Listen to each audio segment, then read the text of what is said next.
जय हिंद साथियों, नमस्कार। आप सभी को मैं गुरनाम सिंह आप सभी का IQ स्टडी सेंटर पर हार्दिक स्वागत करता हूं। आपको पता ही है दोस्तों, जिन्होंने मेरे चैनल को सब्सक्राइब किया है, मैं Haryana group D CET exam 2023 के जो भी एग्ज़ाम होंगे हरियाणा जीके करवाता हूं। और आज पहली बार आपके लिए साइंस जीके की क्लास लेके आया हूं। आपको एग्ज़ाम से पहले पूरी साइंस जीके आपको कवर करवाऊँगा। भौतिक विज्ञान, रसायन विज्ञान दोस्तों, फिजिक्स, केमिस्ट्री और बायोलॉजी, यानी कि भौतिक विज्ञान, रसायन विज्ञान, जीव विज्ञान, तीनों आपको अलग अलग टॉपिक वीडियो देखने को मिलेंगी। आज की वीडियो में मैंने हरियाणा के अंदर जो साइंस जीके आएगी 100+ MCQ लिए हैं, यानी कि जीव विज्ञान के क्वेश्चन लिए हैं, जो सभी के सभी पर्सन पिछली परीक्षाओं के अंदर पूछे गए हैं। और मैंने 3 पार्ट यानी कि अलग अलग डिवाइड किया दोस्तों। फर्स्ट पार्ट से कौन से क्वेश्चन, दूसरे पार्ट से, तीसरे पार्ट से, 3 पार्ट आज मैंने जीव विज्ञान के लिए हैं, जिसमें 100+ MCQ क्वेश्चन रहेंगे, यानी कि आसपास दोस्तों 120 के आसपास क्वेश्चन रहेंगे आज की वीडियो में। सभी के सभी पर्सन हरियाणा के अंदर पिछली परीक्षाओं के अंदर पूछे गए हैं। और दोस्तों आपको पता है, मेरा चैनल गारंटी के साथ सिलेक्शन दिलाने वाला चैनल IQ स्टडी सेंटर है यूट्यूब पर। आप चैनल को सब्सक्राइब जरूर करें, लाइक जरूर करें सेशन को। जब जो भी आप मेरी वीडियो देखते हो लाइक जरूर कर दिया करें, ज़्यादा से ज़्यादा दोस्तों के साथ शेयर किया करें दोस्तों। पहला टॉपिक है हमारा जीव विज्ञान का है, यानी कि बायोलॉजी का है, जीवधारियों का वर्गीकरण टॉपिक रहेगा। इसमें दोस्तों कम से कम 30 से 40 के आसपास क्वेश्चन रहेंगे, जो सभी के सभी प्रीवियस ईयर क्वेश्चन हैं। चलिए, फर्स्ट क्वेश्चन है, जेनेरा प्लांटेरम नामक किताब किसने लिखी? जेनेरा प्लांटेरम नामक किताब किसने लिखी दोस्तों? लिनियस ने। लिनियस ने जेनेरा प्लांटेरम नामक किताब लिखी। ए ऑप्शन सही हो जाएगा। नेक्स्ट है, बोटानिकल सर्वे ऑफ इंडिया का मुख्यालय कहाँ पर है दोस्तों? बोटानिकल सर्वे ऑफ इंडिया का मुख्यालय जल्दी से बताएं कमेंट में, कहाँ पर है? कलकत्ता के अंदर। कलकत्ता के अंदर बोटानिकल सर्वे ऑफ इंडिया का मुख्यालय है। नेक्स्ट है, पादप और जंतु आपस में कैसे भिन्न होते हैं दोस्तों? प्रचलन की वजह से, उपापचय की वजह से, स्थानीय वृद्धि की वजह से, अपचय की वजह से। जो पादप और जंतु होते हैं दोस्तों आपस में कैसे भिन्न होते हैं? स्थानीय वृद्धि की वजह से भिन्न होते हैं। सी ऑप्शन सही हो जाएगा। चलिए, नेक्स्ट है, पौधों की आयु कैसे पता की जाती है दोस्तों? पौधे की आयु कैसे पता की जाती है? कौन सी विधि से पता की जाती है दोस्तों? वृद्धि वलय से की जाती है। पौधे की आयु दोस्तों वृद्धि वलय से पता की जाती है। सी ऑप्शन सही हो जाएगा। नेक्स्ट है, पादप कोशिका तथा जंतु कोशिका किसी उपस्थिति के कारण भिन्न है दोस्तों। जो पादप कोशिका होती है और जंतु कोशिका होती है, किसकी उपस्थिति के कारण दोनों अलग अलग हैं, यानी कि भिन्न है दोस्तों? हरित लवक के कारण अलग अलग हैं। ए ऑप्शन सही हो जाएगा। दोस्तों आपको साइंस जीके हरियाणा के अंदर कम से कम 15 नंबर की देखने को मिलेगी। आपको हर टॉपिक कवर करवा दूंगा दोस्तों। मेरा वादा है आपसे, एक भी क्वेश्चन आपका साइंस जीके के अंदर अगर 15 नंबर की साइंस जीके आती है दोस्तों, 10 नंबर मेरी वीडियो से आपको पक्का देखने को मिलेंगे। मैं गारंटी देता हूं दोस्तों, सभी के सभी क्वेश्चन आपको करवाऊंगा। भौतिक विज्ञान, फिजिक्स, केमिस्ट्री, बायोलॉजी, तीनों के तीनों आपको करवाऊंगा। भौतिक विज्ञान, जीव विज्ञान, रसायन विज्ञान, अलग से अलग टॉपिक आपको लेके आऊंगा। डेली वीडियो आपको देखने को मिलेंगी। चलिए, नेक्स्ट है, सपंज क्या है? सपंज क्या है दोस्तों? एक जीवाश्म है, एक पादप है, एक जीव है, एक कवक है। सपंज क्या है दोस्तों? एक जीव है। पुष्प रहित पौधे होते हैं, फेरोगेम्स होते हैं, ब्रायोफाइट्स होते हैं, थैलोफाइट्स होते हैं, क्रिप्टोगेम्स होते हैं। पुष्प रहित पौधे यानी कि जिसको फूल नहीं आते दोस्तों, क्या होते हैं? क्रिप्टोगेम्स होते हैं। कौन सा ऑप्शन? डी ऑप्शन सही हो जाएगा। चलिए, नेक्स्ट है, ब्रायोफाइट्स उभयचर कहलाते हैं क्योंकि जो ब्रायोफाइट्स हैं दोस्तों उभयचर कहलाते हैं। क्यों कहलाते हैं? क्योंकि वे क्या होते हैं? जल तथा थल दोनों जगह पाए जाते हैं। इसलिए ब्रायोफाइट्स जो उभयचर होते हैं क्या कहलाते हैं? जल तथा थल दोनों जगह पाए जाते हैं, इसलिए ब्रायोफाइट्स जो उभयचर कहलाते हैं। नेक्स्ट है, वर्गीकी विज्ञान की शाखा किससे संबंधित है दोस्तों? वर्गीकी विज्ञान की शाखा दोस्तों वर्गीकरण से संबंधित है। सी ऑप्शन सही हो जाएगा। किस फूल के पुष्पों का दोस्तों, यहाँ पे फूल कर लेना है, किस कुल के पुष्पों का पुकेंस दोस्तों यहाँ पे कुल है, तो किस कुल के पुष्पों का पुकेंसर अपने परागकोश तथा अपने पंखुड़ियों के साथ परस्पर संश्लेषित हो जाते हैं दोस्तों? यानी कि कौन से कुल का जो फूल होता है, यानी कि यहाँ पे फूल का नाम पूछा है, कौन सा फूल होता है जिसका जो पुंकेसर होती हैं, पंखुड़ियां होती हैं, अपने परागकोश तथा अपने पंखुड़ियों के साथ परस्पर संलयन हो जाती है। कौन से कुल के फूल होते हैं दोस्तों? वो होते हैं यूफोरबिएसी। यूफ्रोविएसी दोस्तों, यूफ्रोविएसी, डी ऑप्शन सही हो जाएगा। दालें किस कुल से प्राप्त होती हैं दोस्तों, दालें किस कुल से प्राप्त होती हैं, लेग्यूमिनेसी दोस्तों, दालें जो हैं किस कुल से प्राप्त होती हैं, लेग्यूमिनेसी, बी ऑप्शन सही हो जाएगा। दालें किस कुल से प्राप्त होती हैं दोस्तों, लेग्यूमिनेस। आज आपको बायोलॉजी की मिली है, जीव विज्ञान की, तो कल आपको भौतिक विज्ञान से वीडियो देखने को मिलेगी दोस्तों, यानी कि हर आपको अलग अलग दिन दोस्तों, आज मैंने अगर बायोलॉजी की करवाई है तो आपको अगले दिन भौतिक विज्ञान की, उससे अगले दिन रसायन विज्ञान की, फिर हम अपोजिट आएंगे बायोलॉजी, जीव, ऐसे आपका चलता रहेगा। पूरी साइंस जीके आपको करवा दूंगा दोस्तों एग्जाम से पहले। दालें किस फूल से प्राप्त होती हैं दोस्तों, लेग्यूमिनेसी फूल से प्राप्त होती है, लेग्यूमिनेसी जो कुल है उसे प्राप्त होती है। नेक्स्ट है, निम्न में से कौन सा शब्द अशोक, इमली और कोरल के वनस्पतिक नाम जैसा है, कौन सा शब्द है दोस्तों, अशोक, इमली और कोरल के वनस्पति के नाम जैसा है दोस्तों, इंडिका, इंडिका शब्द जो है अशोक, इमली और कोरल के वनस्पतिक नाम जैसा है। नेक्स्ट है, कवक के अध्ययन के, कवक का अध्ययन करना क्या कहलाता है दोस्तों, कवक का अध्ययन करना कहलाता है माइकोलॉजी, क्या कहलाता है, माइकोलॉजी, ए ऑप्शन सही हो जाएगा।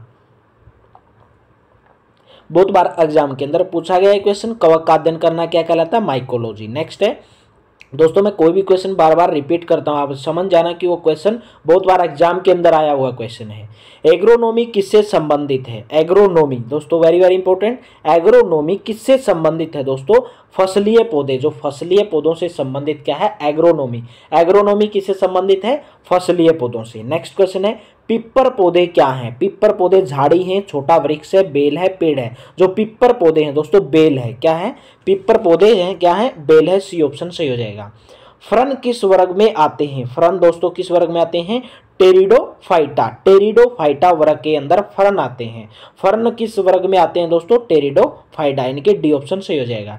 निम्न में से कौन सा टेरिडोफाइटा के लिए अशक्य है, टेरिडोफाइटा दोस्तों मृत जीवी की प्रमुख अवस्था, द्विगुणित मुख्य पादप शरीर, बीज उपस्थित रहते हैं, पुष्प अनुपस्थित रहते हैं, आपको बताना है कौन सा कथन असत्य है टेरिडोफाइट के संबंध में दोस्तों।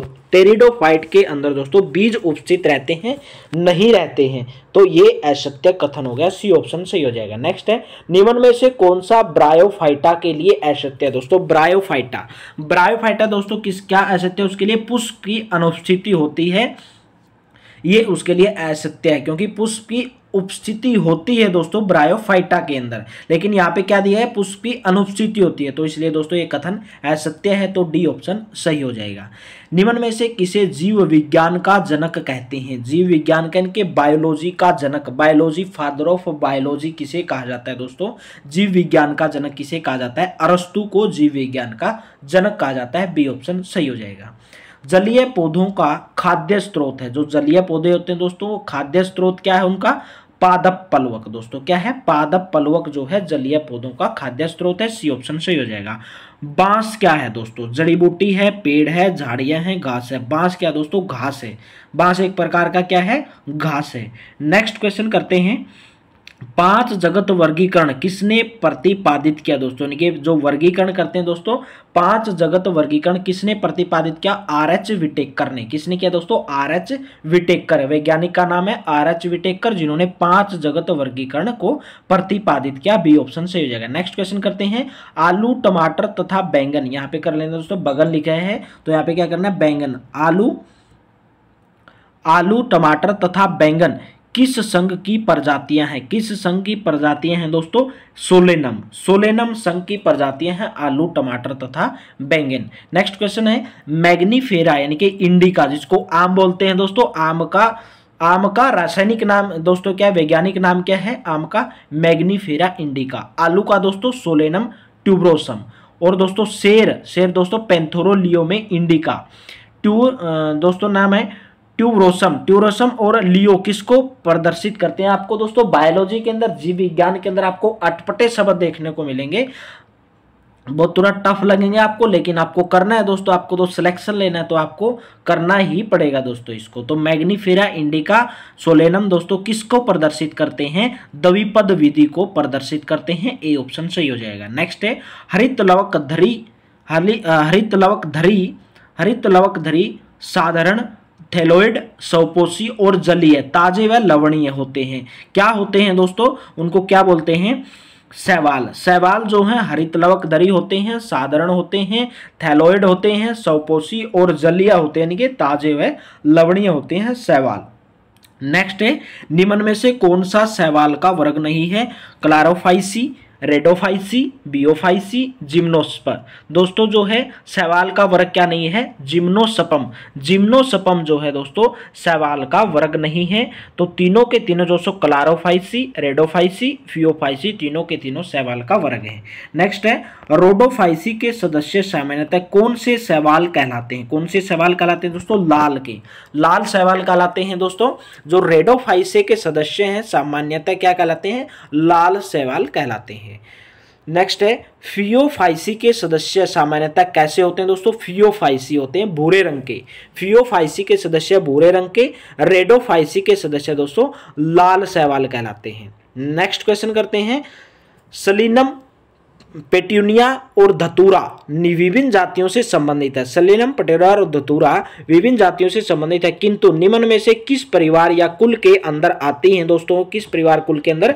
सेलोनोसी, यानी कि बी ऑप्शन से हो जाएगा। आप दोस्तों आपको ये जीव विज्ञान के जितने भी क्वेश्चन आप अगर 2 बार वीडियो देख लोगे ना दोस्तों तो आपको बिल्कुल क्लियर हो जाएगा। आप 2 बार वीडियो देख लें, क्योंकि इसके अंदर अटपटे वर्ड रहते हैं, आपको समझ नहीं आता है। एक बार से आपको 2 बार वीडियो देख लेना है। नेक्स्ट है, क्लोरोफाइसी के सदस्य सामान्यतः होते हैं दोस्तों हरे रंग के, ए ऑप्शन हो जाएंगे। जो क्लोरोफाइसी के जो सदस्य होते हैं वो हरे रंग के होते हैं। निम्नलिखित में से कौन सा सही नहीं है? हरे शैवाल आमतौर पर क्लोरोफाइसी में पाए जाते हैं, क्लोरोफाइसी में। लाल शैवाल आमतौर पर फियोफाइसी में पाए जाते हैं, लाल शैवाल आमतौर पर रेडोफाइसी में पाए जाते हैं। इसमें बताना कौन सा कथन सत्य नहीं है। यहाँ पे दोस्तों जो फियोफाइसी वाला ना, फियोफाइसी में आमतौर पर लाल शैवाल पाए जाते हैं, ये कथन सत्य है। यानी कि दोस्तों लाल शैवाल आमतौर पर फियोफाइसी में पाए जाते हैं, बी कथन असत्य है। और सभी के सभी कथन जो है दोस्तों सत्य कथन है। नेक्स्ट क्वेश्चन है, मास के गेमेफाइट जीवन चक्र के प्रथम अगुणित अवस्था के अलावा दूसरी अवस्था कौन सी होती है दोस्तों? अगार, पत्ती जैसा, क्लोरेला। दूसरी दोस्तों पत्ते जैसा। नेक्स्ट है, ब्रायोफाइट्स पादप जगत के क्या कहलाते हैं दोस्तों? जो ब्रायोफाइट्स जो पादप जो पौधे होते हैं वो जगत के क्या कहलाते हैं दोस्तों? उभयचर कहलाते हैं। ब्रायोफाइट्स पादप क्या कहलाते हैं? उभयचर। दोस्तों आपको YouTube पर पहला ऐसा चैनल है जिसके सभी के सभी प्रश्न एग्जाम के अंदर आते हैं, सीधे डायरेक्ट दोस्तों एग्जाम के अंदर प्रश्न पूछे जाते हैं मेरे चैनल से जितने भी मैं वीडियो बनाता हूं। तो आप वीडियो को लाइक जरूर कर दें, ज़्यादा से ज़्यादा शेयर कर दें और सब्सक्राइब कर दें। नेक्स्ट टॉपिक दोस्तों हमारा रहेगा, हमने अभी वर्गीकरण किया, जीवधारियों का वर्गीकरण हमने टॉपिक कंप्लीट कर लिया। मैंने आपसे वहां से कितने क्वेश्चन कराए? 33। अगला हमारा टॉपिक है जीव विज्ञान का कोशिका संरचना एवं कोशिका विज्ञान। क्या टॉपिक है दोस्तों? कोशिका संरचना एवं कोशिका विज्ञान। पहला क्वेश्चन करते हैं, जीव विज्ञान की वह शाखा जिसमें कोशिका का अध्ययन किया जाता है क्या कहलाती है दोस्तों? साइटोलॉजी। यानी कि कोशिका का अध्ययन करना क्या कहलाता है? साइटोलॉजी। बहुत बार एग्जाम के अंदर पूछा गया है कि जीव विज्ञान की कौन सी शाखा है जिसके अंतर्गत कोशिका का अध्ययन किया जाता है, क्या कहलाती है दोस्तों? वो साइटोलॉजी, ए ऑप्शन से हो जाएगा। निम्नलिखित में से, यहां से बहुत बार क्वेश्चन पूछा जा सकता है दोस्तों कोशिका के अंदर से, निम्नलिखित में से कोशिका का ऊर्जा घर यानी कि पावर हाउस कौन कहलाता है दोस्तों? माइटोकॉन्ड्रिया, बी ऑप्शन से हो जाएगा। यानी कि निम्नलिखित में से कोशिका का ऊर्जा घर यानी कि पावर हाउस कौन कहलाता है दोस्तों? माइटोकॉन्ड्रिया। नेक्स्ट क्वेश्चन है, डीएनए का अवलोकन किसने पहली बार किया दोस्तों? यानी कि डीएनए, यहाँ पे दोस्तों डीएनए का अवलोकन किसने पहली बार किया दोस्तों? आर्थर कॉर्नवर्ग। आर्थर कॉर्नवर्ग ने दोस्तों डीएनए का अवलोकन पहली बार किया। निम्न में से कौन सा जीव कोशिका सिद्धांत का अनुसरण नहीं करता है? इनके कोशिका का सिद्धांत है दोस्तों, यहाँ पे ऑप्शन दिए गए, आपको बताना है कि इनमें से कौन सा जीव है जो कोशिका सिद्धांत का अनुसरण नहीं करता दोस्तों? विषाणु, यानी कि जिसको बैक्टीरिया जिसको बोलते हैं। बैक्टीरिया जो जीव होते हैं वो कोशिका सिद्धांत का अनुसरण नहीं करते, यानी कि उसको फॉलो नहीं करते हैं। नेक्स्ट है, कोशिका की आत्मघाती थैली किसे कहा जाता है दोस्तों? कोशिका की आत्मघाती थैली कहा जाता है लाइसोसोम को। दोस्तों लाइसोसोम को कोशिका की आत्मघाती थैली कहा जाता है। दोस्तों मैं भी आपके लिए मेहनत करता हूं, मेरी भी बड़ी मेहनत लगती है, आपके लिए क्वेश्चन ढूंढता हूं, पीडीएफ बनाता हूं, उसके बाद आपको पढ़ाता हूं। आप भी वीडियो को एंड तक जरूर बने रहें। अगर मैं आपको पढ़ा रहा हूं दोस्तों तो आपके सिलेक्शन के लिए पढ़ा रहा हूं, आप वीडियो के एंड तक जरूर बने रहें। चलिए नेक्स्ट है, केंद्रक में कौन सा तरल पदार्थ पाया जाता है, यानी कि कोशिका की केंद्रक में पूछा दोस्तों कौन सा तरल पदार्थ पाया जाता है, कोशिका द्रव्य, प्रोटोप्लाज्मा, केंद्रक द्रव्य। दोस्तों क्या पाया जाता है, केंद्रक द्रव्य पाया जाता है कोशिका के केंद्रक में। नेक्स्ट है, यूकेरियोटिक कोशिकाओं में प्लाज्मा झिल्ली किसकी बनी होती है, यानी कि दोस्तों जो यूकेरियोटिक कोशिकाएं होती हैं उसमें जो प्लाज्मा झिल्ली है किसकी बनी होती है दोस्तों, फोस्फोलिपिड की बनी होती है, फोस्फोलिपिड की बनी होती है यूकेरियोटिक कोशिका में प्लाज्मा झिल्ली। चलिए नेक्स्ट क्वेश्चन है, जीवित शरीर में कोशिका तथा उत्तक के मरने को क्या कहते हैं, यानी कि एक जीवित शरीर है दोस्तों, अगर उसके अंदर कोशिका और उत्तक मर जाते हैं तो उसको क्या बोला जाता है दोस्तों, उसको बोला जाता है नेक्रोसिस, यानी कि सी ऑप्शन से हो जाएगा। जीवित शरीर में कोशिका तथा उत्तक के मरने को क्या कहते हैं, नेक्रोसिस। नेक्स्ट है, निम्न में से कौन जीवित सबसे छोटी कोशिका है, निम्न में से कौन सी दोस्तों जीवित सबसे छोटी कोशिका, जीवाणु, माइकोप्लाज्मा, वायरस, खमीर। खमीर यानी कि दोस्तों यहाँ पे जीवाणु जो है ए ऑप्शन से हो जाएगा दोस्तों। खमीर को इंग्लिश में क्या बोलते हैं, खमीर को हिंदी में नाम दोस्तों खमीर है, लेकिन अगर इंग्लिश में अगर आपसे पूछे तो दोस्तों क्या आता है, ईस्ट होता है, YEIEST, यानी कि इंग्लिश में इसको बोलते हैं ईस्ट बोलते हैं दोस्तों, क्या बोलते हैं, ईस्ट बोलते हैं, यानी कि खमीर को। तो यहाँ से पूछा निम्न में से कौन जीवित सबसे छोटी कोशिका, दोस्तों जीवाणु जो है सबसे छोटी कोशिका। नेक्स्ट है, केंद्रक के अलावा डीएनए कहाँ पाया जाता है दोस्तों, केंद्रक के अलावा डीएनए कहाँ पर पाया जाता है दोस्तों, माइटोकॉन्ड्रिया के अंदर। केंद्रक में भी डीएनए पाया जाता है लेकिन उसके अलावा कहाँ पर पाया जाता है दोस्तों, माइटोकॉन्ड्रिया में, बी ऑप्शन सही हो जाएगा। निम्नलिखित में से कौन सा कथन सत्य है, कौन सा कथन सत्य है दोस्तों बताना है। डीएनए एक आनुवंशिक पदार्थ है जो मुख्यतः प्राणियों में पाया जाता है दोस्तों, आपको पता ही है डीएनए डिऑक्सीराइबोन्यूक्लिक अम्ल, तो डीएनए एक आनुवंशिक पदार्थ है जो मुख्यतः प्राणियों में पाया जाता है, यही कथन सत्य है दोस्तों, ए ऑप्शन सही हो जाएगा। नेक्स्ट है, निम्न में से कौन सा जीव द्रव्य अंग है, ये भी आपको दोस्तों वीडियो को पॉज करके एक बार पढ़ लेना है, क्या यहीं से आपको क्वेश्चन आ सकता है, तो आप पढ़ ले जरूर दोस्तों इसको। नेक्स्ट है, निम्न में से कौन सा जीव द्रव्य अंग, यानी कि यूकेरियोटिक कोशिका में प्रोकैरियोटिक कोशिका के समान माना जाता है दोस्तों। यहाँ से एक जीवद्रव्य अंग के नाम दिए गए हैं, तो आपको इसमें से पूछा है कि कौन सा जीवद्रव्य अंग यूकेरियोटिक कोशिका में प्राकैरियोटिक कोशिका के समान माना जाता है, कौन सा दोस्तों, वो है माइटोकॉन्ड्रिया, ए ऑप्शन से हो जाएगा। नेक्स्ट है, कोशिका की कौन सी संरचना में सूर्य के प्रकाश को अवशोषित करने का रंजक होता है दोस्तों, यानी कि कोशिका की कौन सी संरचना है जो सूर्य के प्रकाश को अवशोषित करने के दोस्तों कैपेबल है, रंजक है, तो क्या होता है दोस्तों, वो होता है हरित लवक, यानी कि सी ऑप्शन सही हो जाएगा। निम्न में से कौन सा उत्तक संवर्धन को सही दर्शाता है दोस्तों, कृत्रिम माध्यम से जंतु उत्तकों का संश्लेषण, कृत्रिम माध्यम से जंतु उत्तकों का संश्लेषण करना उत्तक संवर्धन को सही रूप से दर्शाता है। चलिए नेक्स्ट क्वेश्चन है दोस्तों, आप ये मत सोचना कि ये क्वेश्चन सभी के सभी प्रीवियस ईयर क्वेश्चन है दोस्तों, और बहुत सारे मैंने ऐड क्वेश्चन भी किए, वो भी क्वेश्चन पूछे जा सकते हैं। नेक्स्ट है, पत्ती की सतह पर उपस्थित छोटे छिद्रों को क्या कहते हैं दोस्तों। पत्ती की सतह पर आपने देखा होगा दोस्तों, आप जब छोटी क्लास में 8वीं 9वीं क्लास में, तो आपने माइक्रोस्कोप की आपने टीचर ने अगर आपको लैब के अंदर कराया होगा, तो माइक्रोस्कोप से हम एक पत्ती लेते थे, उसके अंदर देखते थे माइक्रोस्कोप से कि छोटे छोटे छिद्र होते हैं पत्ती के अंदर, तो उसको क्या बोला जाता है, स्टोमेटा बोला जाता है दोस्तों। उन छिद्रों को क्या बोला जाता है, पत्ती के अंदर जो छिद्र होते हैं पत्ती की सतह पर, उनको बोला जाता है स्टोमेटा, बी ऑप्शन सही हो जाएगा।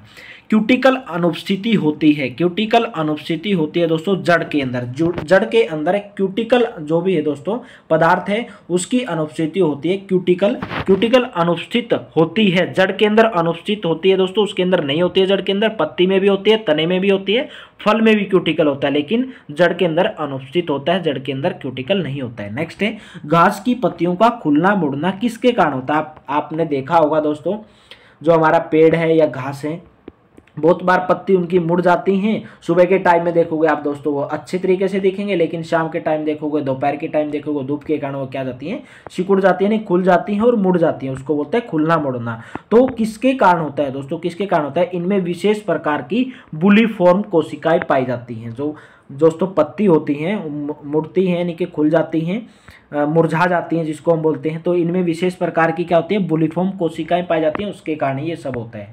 नेक्स्ट है, गुणसूत्र का अध्ययन किस अवस्था में सबसे अच्छे से किया जाता है दोस्तों? गुणसूत्र का अध्ययन किस अवस्था में सबसे अच्छे से किया जाता है दोस्तों? मेटाफेज, यानी कि गुणसूत्र का जो अध्ययन है मेटाफेज अवस्था में सबसे अच्छे से किया जाता है। सी ऑप्शन सही हो जाएगा। चलिए नेक्स्ट क्वेश्चन करते हैं।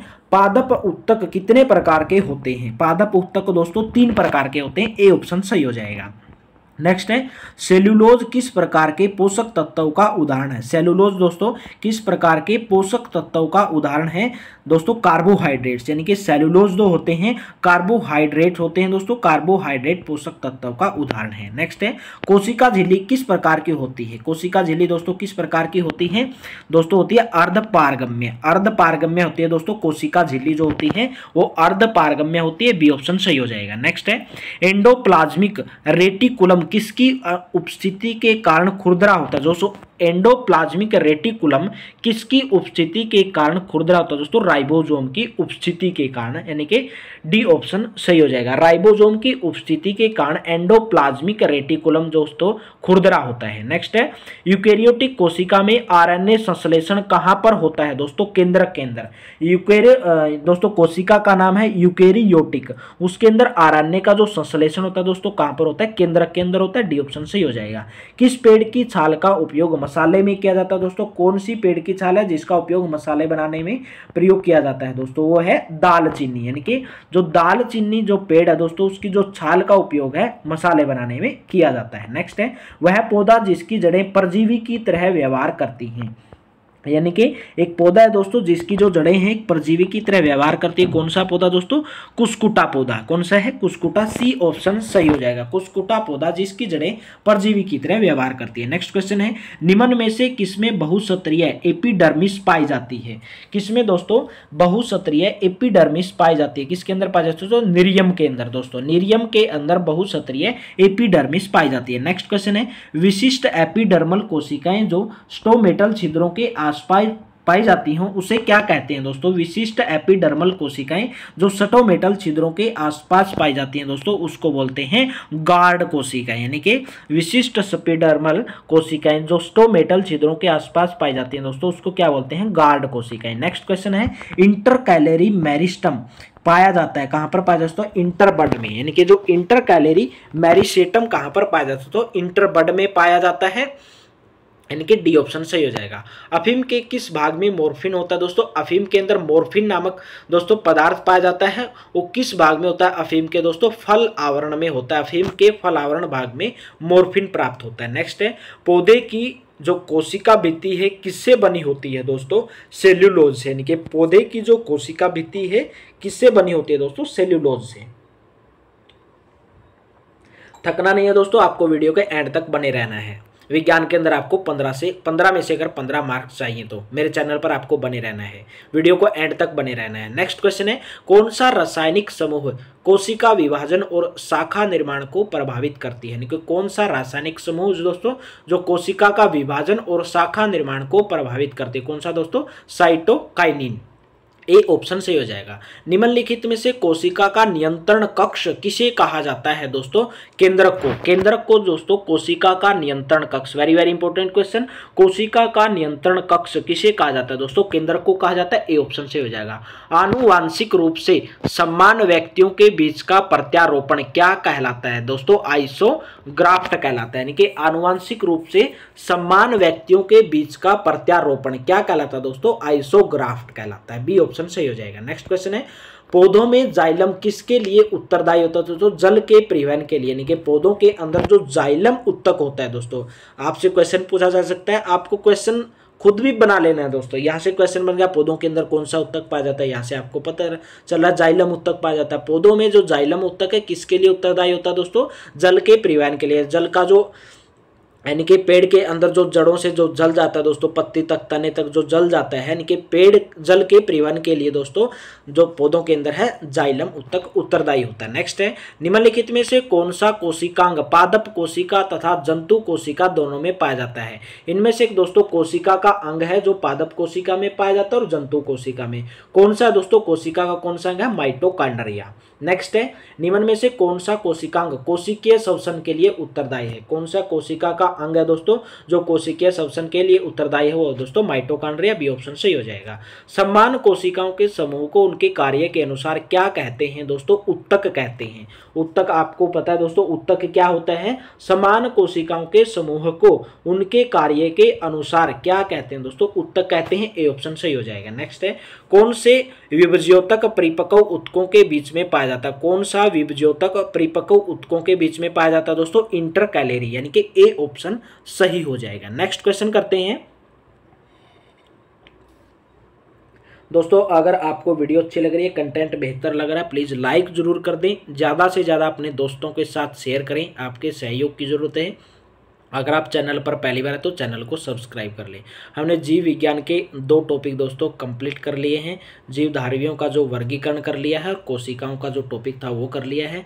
अभी नेक्स्ट हमारा दोस्तों तीसरा टॉपिक है जीव विज्ञान का सूक्ष्म जीव, यानी कि शैवाल, कवक, वायरस और बैक्टीरिया। इसके अंदर हम पढ़ेंगे। ये सबसे इंपॉर्टेंट पार्ट है दोस्तों, वो भी इंपॉर्टेंट थे, सभी के सभी प्रश्न आपको पहले ही बोल चुका हूँ, एग्जाम के अंदर पूछे गए हैं। तो ये सूक्ष्म जीव, शैवाल, कवक, वायरस और बैक्टीरिया, सभी के सभी इंपॉर्टेंट क्वेश्चन है। नेक्स्ट है दोस्तों, चलिए क्वेश्चन स्टार्ट करते हैं तीसरे पार्ट के। सभी सूक्ष्म जीवों में से सबसे अनुकूलनीय और बहुमुखी दोस्तों क्या है?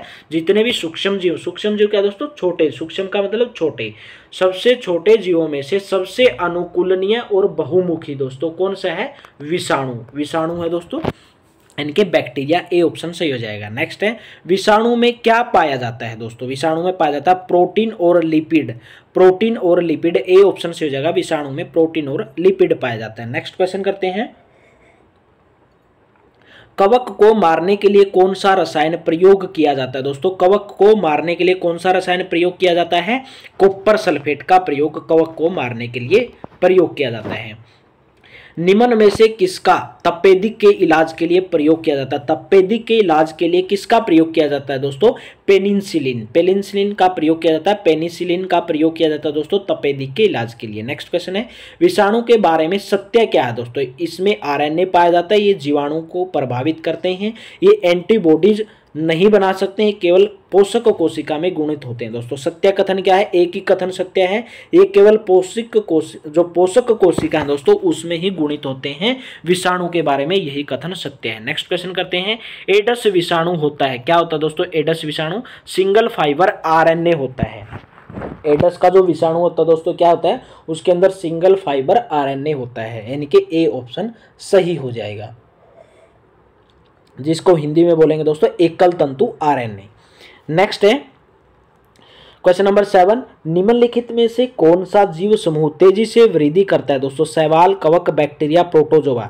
इनके बैक्टीरिया जो है दोस्तों, बैक्टीरिया का जो जीव समूह तेजी से वृद्धि करता है। कुछ विषाणुओं में आरएनए होता है लेकिन डीएनए नहीं।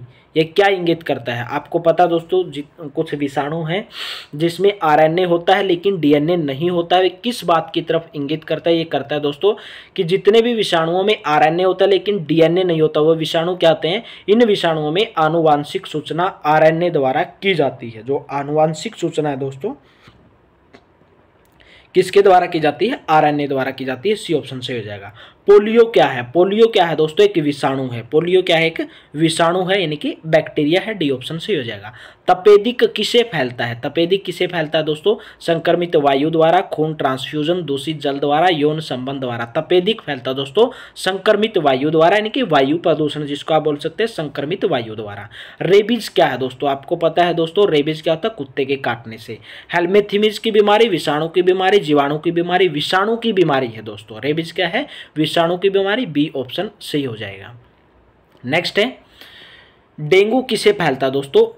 मच्छर से फैलता है दोस्तों, और वो भी किसे? मादा एनफ्लूएंजा मच्छर के काटने से डेंगू रोग फैलता है। सी ऑप्शन सही हो जाएगा। नेक्स्ट है, विषाणु है। विषाणु क्या है दोस्तों? एक अकोशिकीय है, जिसके अंदर कोशिकाएं नहीं होती। विषाणु के अंदर कोशिका नहीं होती है। ये क्या है दोस्तों? अकोशिकीय है। ये क्या है दोस्तों? अकोशिकीय। इसके अंदर क्या है? विषाणु के अंदर कोशिका नहीं होती है। निम्न में से कौन प्रोटोजोआ जनित बीमारी नहीं है? हाथी पंजा रोग, यही बीमारी दोस्तों जो प्रोटोजोआ जनित बीमारी नहीं है। लेकिन एरिटल घाव, नींद की बीमारी, काला आजार, ये सभी की सभी दोस्तों एक प्रोटोजोआ जनित बीमारी है, लेकिन हाथी पंजा रोग प्रोटोजोआ जनित बीमारी नहीं है। नेक्स्ट है, टाइफाइड किसके द्वारा फैलता है? टाइफाइड दोस्तों किसके द्वारा फैलता है? Salmonella typhi. साल्मोनेला टाइफी के कारण दोस्तों टाइफाइड फैलता है। साल्मोनेला टाइफी वायरस है दोस्तों, उसके कारण टाइफाइड फैलता है। निम्न में से कौन सी विषाणु जनित बीमारी मनुष्यों में होती है दोस्तों? कौन सी? मम्पस। मम्पस जो है दोस्तों एक विषाणु जनित बीमारी है जो मनुष्यों में होती है। कौन सी? मम्पस। ए ऑप्शन सही हो जाएगा। नेक्स्ट है, चेचक किसके द्वारा होता है दोस्तों? चेचक आपको दोस्तों वायरस के कारण होता है। सी ऑप्शन सही होगा, वायरस के कारण दोस्तों चेचक होता है। चलिए दोस्तों नेक्स्ट है, रोग जनक जीवाणु स्रावित करते हैं, यानी कि क्या स्रावित करते हैं दोस्तों? रोग जनक जीवाणु क्या स्रावित करते हैं? सही ऑप्शन हो जाएगा एंटीजन स्रावित करते हैं। क्या करते हैं? रोग जनक जीवाणु एंटीजन स्रावित करते हैं। वीडियो के एंड तक आप बने रहें दोस्तों, मैं भी आपके लिए मेहनत कर रहा हूं। आपको तो सिलेक्शन लेना तो आपको मेरे से ज्यादा मेहनत करनी पड़ेगी। नील हरित शैवाल किस समूह में आते हैं दोस्तों? साइनोबैक्टीरिया, यानी कि नील हरित जो शैवाल हैं दोस्तों किस समूह में आते हैं? साइनोबैक्टीरिया समूह में आते हैं। बी ऑप्शन सही हो जाएगा। बीमार व्यक्तियों में एंटीजन का क्या प्रभाव पड़ता है दोस्तों? बीमार व्यक्तियों में एंटीजन का क्या प्रभाव पड़ता है? एंटीबॉडी का उत्पादन बढ़ा देता है। आपने कोरोना के अंदर देखा होगा दोस्तों, यानी कि कुछ जो एंटीबॉडी दिया था किसी के खून के अंदर, प्लेटलेट्स के अंदर एंटीबॉडी होता है, तो आपने देखा हुआ एंटीबॉडी, यानी कि एंटीबॉडी उसके खून के अंदर एंटीबॉडी है, उसके अंदर नहीं है। तो यहाँ पे ये आपका अप्लाई हो रहा है कि जो जितने भी बीमार व्यक्ति हैं, अगर एंटीजन का क्या प्रभाव पड़ता है उसके ऊपर? एंटीबॉडी का उत्पादन बढ़ा देता है। चलिए नेक्स्ट है, बंद करना है, सही आ गया दोस्तों, इसको आप इरेज कर सकते हैं। चलिए नेक्स्ट है, छड़ाकार जीवाणु कहलाते हैं, क्या कहलाते हैं? बैस स्पाइरिलस छड़ाकार जीवाणु कहलाते हैं दोस्तों। बैसिलस क्या कहलाते हैं? बैसिलस जो है छड़ाकार जीवाणु कहलाते हैं। नेक्स्ट है, कोलरा का रोगाणु किसने खोजा दोस्तों? कोलरा का रोगाणु किसने खोजा दोस्तों? रॉबर्ट कोच ने कोलरा का रोगाणु खोजा था दोस्तों। किसने? रॉबर्ट कोच ने। ए ऑप्शन से हो जाएगा। एडवर्ड जेनर निम्न में से किससे संबंधित? इनके एडवर्ड जेनर एक साइंटिस्ट है, वैज्ञानिक है दोस्तों। वो किससे संबंधित हैं? चेचक, यानी कि उन्होंने चेचक के टीके की खोज की थी। यहाँ से आप संबंधित क्वेश्चन कर सकते हैं दोस्तों, या क्वेश्चन ऐसे भी आ सकता है, चेचक के टीके की खोज किसने की? एडवर्ड जेनर ने। नेक्स्ट है, बीसीजी का टीका नवजात शिशु को कब दिया जाता है दोस्तों? 48 घंटे के अंदर। 48 घंटे के अंदर बीसीजी का टीका नवजात शिशु को दिया जाता है। नेक्स्ट है, जीवाणु जनित बीमारी पाई जाती है दोस्तों पौधों में, जानवरों में, मनुष्यों में। उपरोक्त सभी में दोस्तों, यानी कि जो जीवाणु जनित बीमारी दोस्तों पौधों में भी पाई जाती है, जानवरों में भी, मनुष्यों में। उपरोक्त सभी डी ऑप्शन सही हो जाएगा। कौन सा संयोजन विषाणु जनित रोगालुता कहलाता है दोस्तों? कौन सा संयोजन विषाणु है जो जनित रोगुलाता कहलाता है दोस्तों? वो है H5N1। क्या दोस्तों? H5N1 एक संयोजन विषाणु है जो क्या कहलाता है? विषाणु जनित रोगुलाता कहलाता है। H5N1 ए ऑप्शन से हो जाएगा। नेक्स्ट है, निम्नलिखित में से किसे लाल रक्त कणिकाओं का कब्रिस्तान कहा जाता है? लाल रक्त कणिकाओं का कब्रिस्तान किसे कहा जाता है दोस्तों? प्लीहा को कहा जाता है। सी ऑप्शन से हो जाएगा। निम्नलिखित में से किसे लाल रक्त कणिकाओं का कब्रिस्तान कहा जाता है दोस्तों? प्लीहा को। सी ऑप्शन से हो जाएगा। चलिए नेक्स्ट क्वेश्चन करते हैं, माइकोबैक्टीरियम लेप्री क्या है?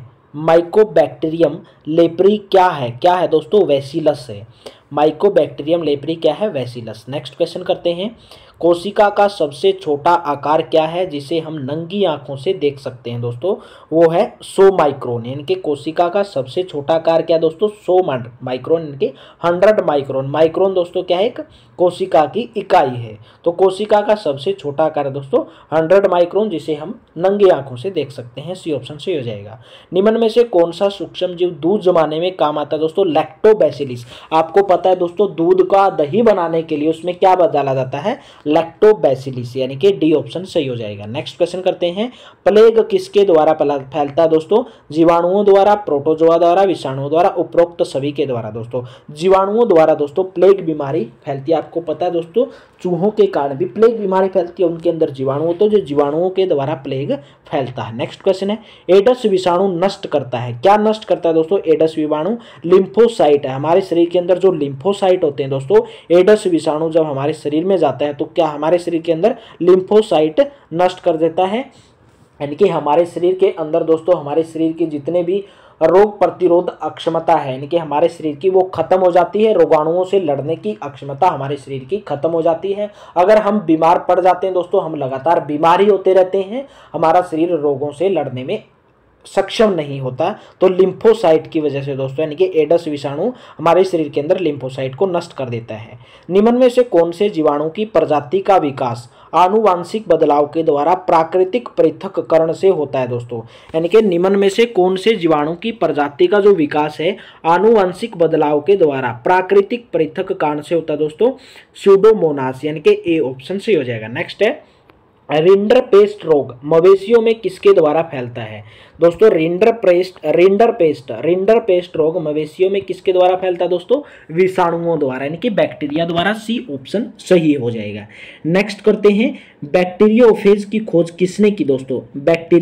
बैक्टीरियोफेज की खोज किसने की दोस्तों? जो बैक्टीरियोफेज की खोज थी उसने की दोस्तों फ्लिक्स डी हेरेले और फ्रेडरिक ट्रूआर्ट ने दोस्तों। ए ऑप्शन से हो जाएगा। फ्लिक्स डी हेरेले और फ्रेडरिक ट्रूआर्ट ने बैक्टीरियोफेज की खोज की। नेक्स्ट क्वेश्चन करते हैं जीवाणु कोशिका में क्या नहीं होता है दोस्तों? जीवाणु कोशिका में माइटोकॉन्ड्रिया नहीं होता है। डी ऑप्शन से हो जाएगा। राइबोसोम होता है, प्लाज्मा झिल्ली होता है, कोशिका भित्ति, लेकिन माइटोकॉन्ड्रिया जो है दोस्तों किसके अंदर नहीं होता? जीवाणु कोशिका में नहीं होता है। नेक्स्ट क्वेश्चन है राइजोबियम एक प्रकार का क्या है दोस्तों? राइजोबियम एक प्रकार का सहजीवी जीवाणु है। सहजीवी जीवाणु है दोस्तों, राइजोबियम एक प्रकार का सहजीवी जीवाणु है।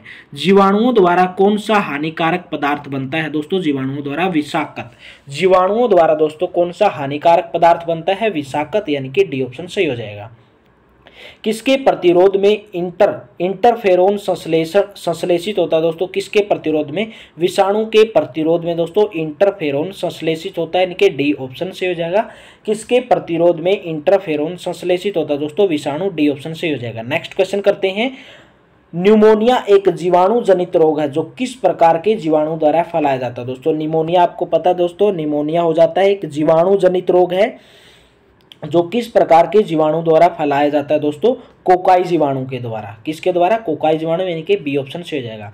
दोस्तों आप वीडियो को लाइक जरूर कर दें। बहुत ही बेहतरीन सेशन आपके लिए बहुत दोस्तों मेहनत कर रहा हूं। प्लीज़ ज़्यादा से ज़्यादा शेयर किया करो दोस्तों हर सेशन को। अगर आप चैनल पर पहली बार तो चैनल को सब्सक्राइब कर लें। IQ स्टडी सेंटर बहुत ही बेहतरीन चैनल, यूट्यूब का फर्स्ट चैनल दोस्तों, 1 नंबर चैनल दोस्तों। जीके का हरियाणा के लिए, दिल्ली पुलिस के लिए दोस्तों। अभी आपके एग्जाम आने वाले हैं उसके लिए भी दोस्तों ये भी क्वेश्चन दोस्तों उसके अंदर पूछा जा सकता है। आपको पता है दोस्तों हरियाणा जीके के अलावा तो जितने भी जीके हैं कोई भी क्वेश्चन पूछा जा सकता है। कौन सा रासायनिक अवयव सामान्यतः विषाणुओं में पाया जाता है दोस्तों? न्यूक्लिक अम्ल जो है दोस्तों रासायनिक अवयव में पाया जाता है। नेक्स्ट है जीवाणु ऑक्सीजन की अनुपस्थिति में दोस्तों जो जीवाणु होते हैं ऑक्सीजन की अनुपस्थिति में जैविक पदार्थ का अपघटन किस प्रक्रिया द्वारा करते हैं दोस्तों? किण्वन प्रक्रिया द्वारा। ए ऑप्शन से हो जाएगा। जीवाणुओं की खोज किसने की थी दोस्तों? एंटोनियो वॉन ल्यूवेनहोक, यानी कि एंटोनियो वॉन ल्यूवेनहुक ने दोस्तों जीवाणुओं की खोज की थी। नेक्स्ट क्वेश्चन करते हैं जल द्वारा फैलने वाली बीमारी साल्मोनेलोसिस किस रोगवाहक द्वारा फैलता है? यानी कि जल द्वारा फैलने वाली बीमारी है दोस्तों जिसका नाम है साल्मोनेलोसिस। किस रोगवाहक द्वारा फैलता है दोस्तों? बैक्टीरिया के द्वारा। सी ऑप्शन सही हो जाएगा। डीपीटी का टिक्का निम्न में से किस रूप में श्रेणीबद्ध किया जाता है दोस्तों? एक संयुक्त टिक्का होता है जो हर रोग के अंदर काम करता है। डीपीटी का टिक्का निम्न में से दोस्तों एक संयुक्त टिक्का होता है। डी ऑप्शन सही हो जाएगा। नेक्स्ट है निम्न में से अर्ली ब्लाइट रोग किस में होता है दोस्तों? सब्जी के अंदर होता है, आलू के अंदर दोस्तों अर्ली ब्लाइट रोग होता है। नेक्स्ट क्वेश्चन करते हैं रेड रोट रोग किस में पाया जाता है दोस्तों? गन्ना के अंदर रेड रोट रोग पाया जाता है। नेक्स्ट क्वेश्चन है निम्न में से किसका व्यावसायिक उत्पादन जेलेडियम और ग्रेसिलेरिया से होता है और जिसका उपयोग सूक्ष्म जीवों की वृद्धि कराने तथा आइसक्रीम और जेली बनाने में किया जाता है दोस्तों? यानी कि एक व्यावसायिक उत्पादन जेलेडियम और ग्रेसिलेरिया से होता है और जिसका उपयोग दोस्तों सूक्ष्म जीवों की वृद्धि कराने तथा आइसक्रीम और जेली बनाने में किया जाता है। कौन सा दोस्तों? अगार का प्रयोग किया जाता है। नेक्स्ट है कवक जो पेड़ की छाल पर वृद्धि करते हैं। कौन से है दोस्तों? आपको देखना है दोस्तों हमारे हरियाणा के अंदर उसको बोलते हैं चमगादड़ की पीढ़ी लग जाती है पेड़ के ऊपर या लकड़ी के ऊपर, आपके पुराने गेट रहेंगे उसके ऊपर लग जाती है। तो कवक जो पेड़ की छाल पर वृद्धि करते हैं दोस्तों क्या कहते हैं? कोर्टिकोलस कहलाते हैं। डी ऑप्शन सही हो जाएगा, उनको कोर्टिकोलस बोला जाता है। निम्न में में से कौन सा एंटीबायोटिक बड़े स्पेक्ट्रम के रूप में पाया जाता है? कौन सा एंटीबायोटिक है दोस्तों जो बड़े स्पेक्ट्रम के रूप में पाया जाता है? वो है दोस्तों पेनिसिलिन, यानी कि बी ऑप्शन से हो जाएगा। कवकों के अध्ययन को क्या कहते हैं? कवकों का अध्ययन करना क्या कहलाता है दोस्तों? वो कहलाता है माइकोलॉजी। कवकों का अध्ययन करना माइकोलॉजी। चलिए नेक्स्ट क्वेश्चन करते हैं। बेकरी में खमीर दोस्तों यहाँ पे मैंने आपको बताया है ईस्ट, हिंदी के अंदर इसको क्या बोलते हैं? ईस्ट बोलते हैं। खमीर ईस्ट बोलते हैं दोस्तों। क्या बोलते हैं? यहाँ पे स है तो क्या बोलते हैं? ईस्ट बोलते हैं। बेकरी में ईस्ट का उपयोग ब्रेड बनाने में किया जाता है। क्यों किया जाता है दोस्तों? क्योंकि ब्रेड को मुलायम तथा स्पंजी बनाने के लिए, बेकरी जो होती है उसमें खमीर यानी कि ईस्ट का उपयोग ब्रेड बनाने में किया जाता है, ब्रेड को मुलायम और स्पंजी बनाने के लिए। कवक के द्वारा कौन सा रोग फैलता है दोस्तों? रिंगवॉर्म। आपने देखा होगा दोस्तों, आपको दाद जिसको बोलते हैं, दाद हो जाते हैं, यानी कि लाल लाल चक्का टाइप हो जाता है, छल्ले का टाइप बन जाता है, तो वो किसके द्वारा फैलता है दोस्तों? कवक के द्वारा फैलता है। आपने देखा होगा आपकी जांघ में हो जाता है, आपकी कांख में हो जाते हैं, तो उसको रिंगवर्म बोलते हैं। वो किसके द्वारा फैलता है दोस्तों? कवक के द्वारा। नेक्स्ट है, निम्न में से कौन सा जीव वायु प्रदूषण का परिवक्षक या डवत पजवत होता है दोस्तों? निम्न में से कौन सा जीव है जो वायु प्रदूषण का परिवक्षक होता है दोस्तों? कौन सा है? लाइकेन। नेक्स्ट है, निम्न में से कौन परजीवी सवाल है दोस्तों? परजीवी सवाल है सिफेलुरोस, यानी कि बी ऑप्शन सही हो जाएगा। नेक्स्ट है, यीस्ट क्या है? यानी कि हिंदी में बोलते हैं खमीर। खमीर क्या है या यीस्ट क्या है दोस्तों? कवक है, एक प्रकार का क्या है? कवक है, इनके बी ऑप्शन से हो जाएगा। निम्न में से कौन सा जीव अल्कोहल के किण्वन के लिए उत्तरदायी है दोस्तों? कौन सा जीव? ईस्ट जो जीव है दोस्तों अल्कोहल के किण्वन के लिए उत्तरदायी है, बी ऑप्शन सही हो जाएगा। चलिए दोस्तों नेक्स्ट क्वेश्चन है, एस्परल जिलस में मादा प्रजनन अंग होते हैं दोस्तों एंथ्रीडियम और एस्कोगोनियम। दोस्तों एक मादा प्रजनन अंग होते हैं किसके अंदर? एस्परजिलस के अंदर। कौन से मादा प्रजनन अंग होते हैं? एंथ्रीडियम और एस्कोगोनियम। दोस्तों आपको बायोलॉजी के अंदर, जीव विज्ञान के अंदर ऐसे ही अटपटे वर्ड आपको देखने को मिलेंगे। आपको घबराना ही नहीं है। अगर आपको सिलेक्शन लेना तो दोस्तों आपको करना ही पड़ेगा, चाहे आपकी कितनी भी मेहनत लगे। एंटीबायोटिक पेनिसिलिन निम्न में से किस प्रक्रिया से प्राप्त होता है दोस्तों? कवक द्वारा। जो एंटीबायोटिक पेनिसिलिन है दोस्तों निम्न में से किस प्रक्रिया से प्राप्त होता है दोस्तों? कवक द्वारा, सी ऑप्शन से हो जाएगा। निम्न में से कौन सा कवक जनित रोग है? कवक जनित रोग दोस्तों त्वचा रोग, यानी कि ए ऑप्शन सही हो जाएगा। नेक्स्ट है, शैवालों के लैंगिक प्रजनन में दो विभिन्न आकार के युग्मों को मेल को क्या कहते हैं दोस्तों? जो शैवाल होते हैं उसमें लैंगिक प्रजनन में दो विभिन्न प्रकार के युग्मों के मेल को क्या कहा जाता है दोस्तों? उसको कहा जाता है विषम युग्मक, यानी कि बी ऑप्शन से हो जाएगा। गुलाबी फफूंदी का सामान्य नाम क्या है दोस्तों? उसका सामान्य नाम है राइजोप्स। राइजोप्स जो है दोस्तों गुलाबी फफूंदी का सामान्य नाम क्या है दोस्तों? राइजोप्स, बी ऑप्शन सही हो जाएगा। दोस्तों आज की वीडियो में मैंने आपको जीव विज्ञान से संबंधित दोस्तों बहुत कितने क्वेश्चन कराए दोस्तों? 3 पार्ट करवाए आपको। जीवधारियों का वर्गीकरण कराया, कोशिकाओं का करवाया दोस्तों, और सूक्ष्म जीव से संबंधित शैवाल, कवक दोस्तों मैंने आपको करवाए, यानी कि हमने 120 के आसपास क्वेश्चन किए। दोस्तों अगर आपको सेशन बेहतर लगा लाइक जरूर कर दें, और दोस्तों हर सेशन को आप शेयर ज़्यादा से ज़्यादा किया करो अपने दोस्तों के साथ, ताकि और किसी भी की भी हेल्प हो सके। अगर आप चैनल पर पहली बार आते हैं तो चैनल को सब्सक्राइब कर लिया करो दोस्तों। अगर आपको मेरी डेली क्लासेस की PDF चाहिए दोस्तों तो मैंने व्हाट्सअप ग्रुप का जो लिंक दिया हुआ है डिस्क्रिप्शन में, आप वहाँ से व्हाट्सअप ग्रुप को ज्वाइन करें, आपको वहाँ पर PDF प्रोवाइड करवा दी जाएगी। चलिए मिलते हैं दोस्तों अगली वीडियो में। Thank you, have a nice day.